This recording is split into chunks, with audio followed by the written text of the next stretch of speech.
You're listening to the Telltale Channel. Don't forget to check me out on all social media: Patreon, Twitter, Teespring, and Etsy. All links can be found in the description or on my website, telltaleatheist.com.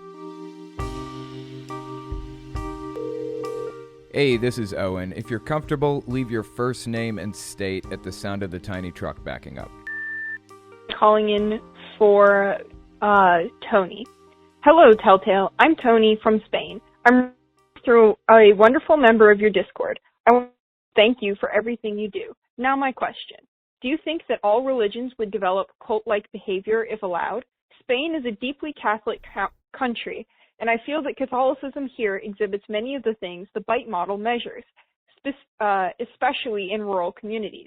Thanks, and please set up some way for us to leave your voicemail without having to bother your wonderful Discord members. You can actually call through like Skype or whatever. It broke up a little bit there, but I suspect you were saying have it so that international callers can call it. I think if you call through Skype, then you can probably do it internationally. I'm not really sure, but I do pay for the minutes, so it costs me every month, every time people like call or whatever, which is 100% worth it. I'm so glad I have this voicemail system. Would not trade it for the world, and I'd pay 15 times what I'm paying for it right now just to have this system. But I imagine that the voicemail system probably limits it to domestic callers because it would be insanely expensive if it allowed international callers. Plus, international callers can use Skype anyways to call pseudo-domestically, I believe.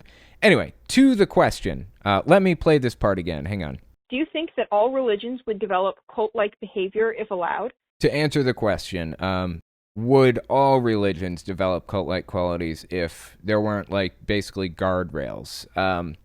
The answer to that, I think, is no, not necessarily.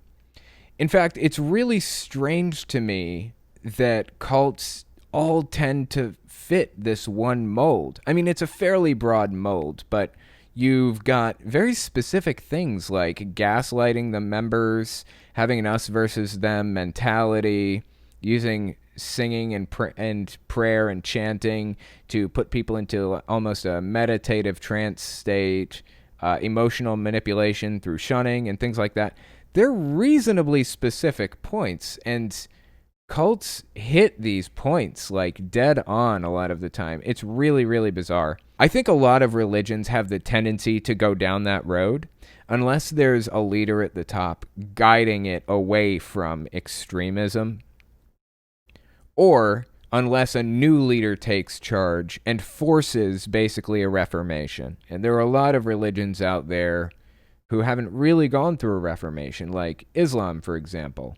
And they are off the scale on the BITE model in some of these extreme sects of Islam. So anyway, the point here is I don't think religions will necessarily go down the cult road. I do think it's fascinating that they all kind of flock to the same general tactics to lock people in and prevent them from leaving. But I think that's just the result of an extremist mindset, generally speaking. Not all Christians are extremists.